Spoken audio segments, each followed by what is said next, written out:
नमस्कार सभी को। आरआर आयुर्वेदिक हॉस्पिटल के यूट्यूब चैनल में आप सभी का स्वागत है। आज हम एक नया टॉपिक लेकर आए हैं, मेलाज्मा। आखिर ये मेलाज्मा होता क्या है? ये जो चेहरे के ऊपर झाइयाँ होती है, इसे व्यंग भी कहते हैं। होता क्या है ये? जब आपके फेस पर ब्राउन पैचेज पड़ जाते हैं पिगमेंटेशन टाइप के, तो उसको मेलाज्मा बोलते हैं। झाइयाँ भी बोलते हैं इसको, आयुर्वेद में व्यंग भी बोलते हैं। ज़्यादातर महिलाओं में देखने को मिलता है, लेकिन सामान्य रूप से ये पुरुषों में भी देखा जाता है। तो महिलाओं में होने का कारण क्या होता है? इसका कारण होता है प्रेगनेंसी में हो जाते हैं मोस्टली। ये प्रेगनेंसी में जो मेलाज्मा होता है उसको क्लोआज्मा भी बोलते हैं। प्रेगनेंसी में क्यों होता है? प्रेगनेंसी में हमारे शरीर के अंदर बहुत सारे हार्मोनल चेंज आते हैं, उनकी वजह से हो जाता है। लेकिन ये अपने आप ठीक हो जाता है बाद में। इसका जो मुख्य कारण है वो है लाइट एक्सपोजर। जो सनलाइट होती है, लाइट है, सनलाइट में जो अल्ट्रावायलेट लाइट्स होती हैं, रेज होती हैं, वो इसके लिए रिस्पॉन्सिबल होती है।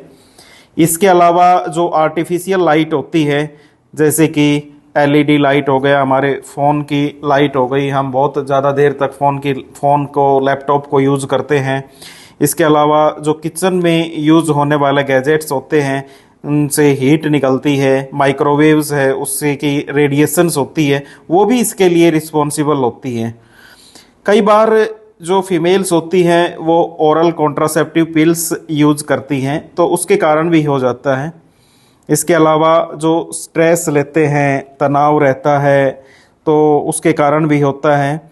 सामान्यतः हमें नींद है वो 7 से 8 घंटे लेनी चाहिए, लेकिन जब नींद पूरी नहीं होती है तो उसकी वजह से भी ये हो जाते हैं। कई बार जब हम मेडिसिन यूज़ करते हैं, कुछ मेडिसिन ऐसी होती है वो भी इन झाइयों का कारण बनती है।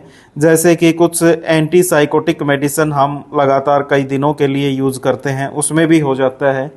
जो दौरे पड़ते हैं, एपिलेप्सी होती है, उसके लिए यूज़ होने वाली मेडिसिन्स होती है, वो भी इसके लिए जिम्मेदार होती है। हमारा खान पान, हमारी लाइफस्टाइल, वो इसके लिए जिम्मेदार होती है। जैसे हमारे खान पान में यदि विटामिन्स की कमी है, जैसे कि vitamin C, vitamin D, any other vitamins which are responsible for melasma, और कैल्शियम की कमी से भी सामान्यतः ये होता है। अगर आप किसी भी प्रकार की स्किन डिजीज़ से ग्रसित हैं तो आप हमारे आरआर आयुर्वेदिक हॉस्पिटल के इन नीचे दिए गए नंबर पर संपर्क कर सकते हैं।